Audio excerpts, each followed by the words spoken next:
Mr. Bean is one of the greatest comedy characters of all time. There's something so hilarious about watching this weird alien man navigate his way through mundane, everyday activities. The show manages to strike the perfect balance between having this guy do completely outrageous shit without having him come across as unlikable or irritating. You can't stay mad at this guy. I mean, he has a teddy bear sidekick. What's not to love? I would absolutely watch a whole movie about the wacky shenanigans this guy gets into just through trying to live his life. Well, in 1997, Hollywood answered the call by releasing Bean, the ultimate disaster movie. No, not that disaster movie, thank God. This movie isn't bad or anything, but in my opinion, the scenarios Bean gets into in this movie feel a bit too larger than life. What I think makes the original series work is that it's a wacky, nonsensical character attempting to live a relatively normal life. And the 97 movie just doesn't capture that especially well. But 10 years later, Hollywood decided they'd take another stab at making a Mr. Bean feature film. And this time, not only would they surpass the quality of the first film, but in my opinion, they went on to create one of the funniest comedy movies ever. Let's dive in to Mr. Bean's Holiday. Here you go. Too fast. Don't slow down, you're gonna crash. This is one of my all-time favourite movies. It has the perfect plot for a Mr. Bean movie. Mr. Bean wins a seaside holiday in France, and the entire movie is dedicated to him just trying to get to the beach. I mean, he gets involved in other stuff along the way, but none of it trumps his primary motivation of simply wanting to catch some rays. What happens on this incredible journey? Well, let's find out together, shall we? As soon as Mr. Bean lands in France, he heads straight for the train station. But before he actually boards his train, he asks a passerby to help him film a tracking shot for the epic vlog he's going to make of his vacation. What's going on, Foodie fam? Unfortunately, some very rude, inconsiderate people get in the way of his shot, significantly slowing down production. Despite this, they eventually capture the perfect shot, and can finally board the train to prepare for their journey. Though the silly man who helped film the shot somehow forgot to get on the train. Stop! Help! Open the door! There's nothing here. Stop! Hey! Help!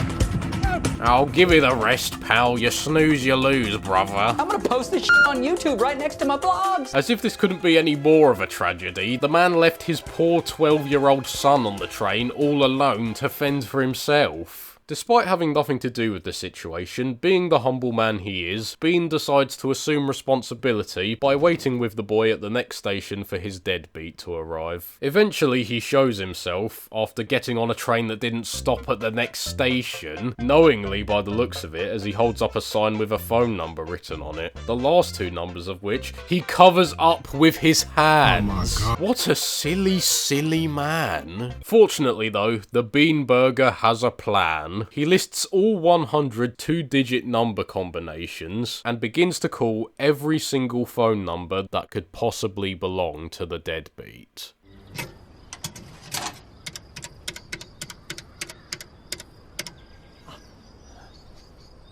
Hello?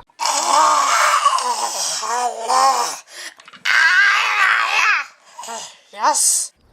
Yep. Cue the fucking montage, baby. Hello? Breaker speaking.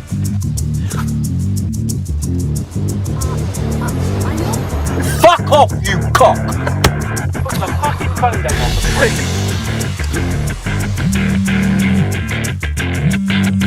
Tell me the combination right now, or I shall Commit suicide.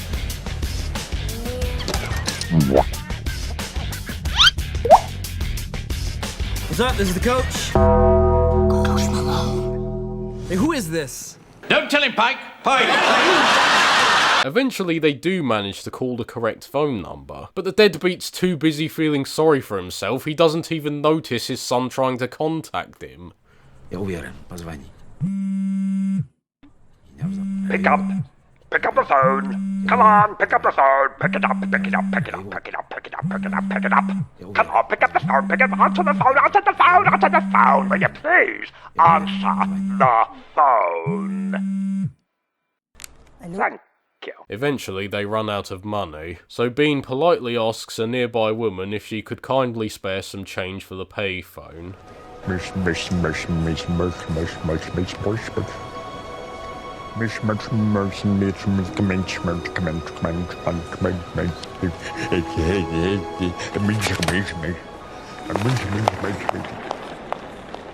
How rude. Once that plan failed, the group decided that desperate times called for desperate measures and resorted to Plan B. What is Plan B, you ask? Well, thankfully, Bean is here to break it down for us. Yeah, I said make that meal. Empty your pockets so you got zeal. Say that it won't, but I know that I will. Open the till. Within no time, they had so much money they could call all the phone numbers they could ever possibly want. In the meantime, though, Bean decides he could use some sustenance. His eye soon catches a particularly juicy chicken. Chicken head. But the chicken senses danger and quickly runs away into the gentle hands of a loving farmer who takes the chicken into protective care. You'd think Bean would simply find something else to eat, but think not. Once Bean sets his sights on something, nothing else will do. He grabs a bicycle and powers after the truck, even speeding past these professional cyclists. Come on fellas, up your game. He soon arrives at the chicken's new home and stumbles upon a sight beyond his wildest dreams.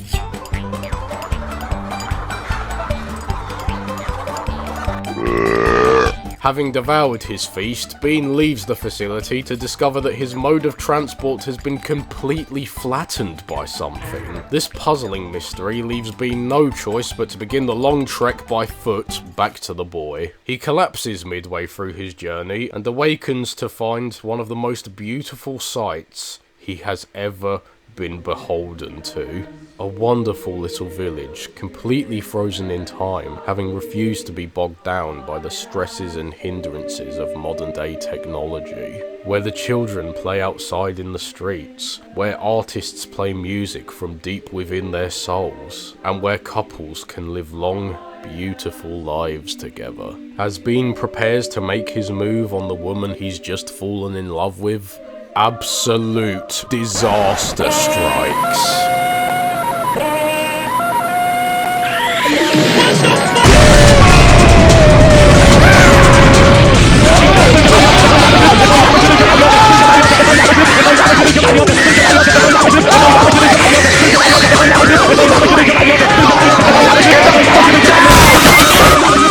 After several months of military service, Bean and his new lady friends decide to attend the Cannes Film Festival, where they get to witness Willem Dafoe's directorial debut, which looks like the most obnoxious indie art house film you've ever seen in your life. As someone who spent 3 years in film school, I have seen way too many movies exactly like this. We need more student comedy movies, damn it. About midway through, Bean decides, you know what? This is boring AF. So he heads to the projection room and replaces the film reel with his own vlog camera. And it ends up making for a much more interesting experimental film. You are now in the arms of another.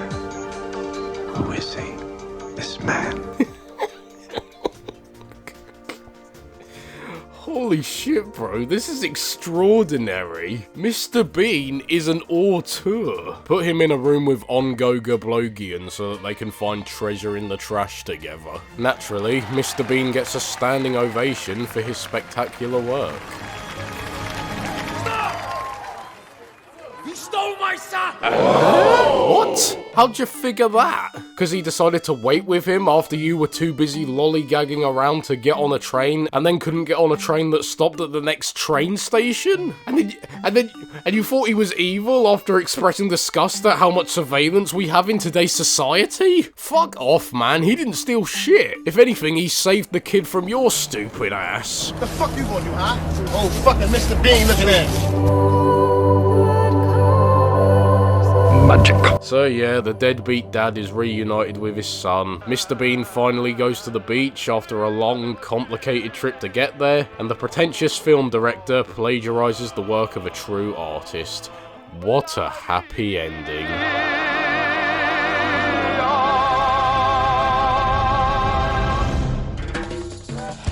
Joking aside though, like I said at the beginning, this is one of my favourite movies. I don't think I'll ever get tired of rewatching it. There's a couple other movies I'd like to make videos on. If you've got a preference on which one you'd like to see first, let me know, and if there's a general consensus, then I might do that one first. Huge thank you to It's Kane for continuing to be a channel member in spite of my abysmal upload schedule. It really means a lot to me, and I hope you're doing okay, man. My name's Stuart, thank you for watching, and I'll see you all in 6 months. Mr. Bean!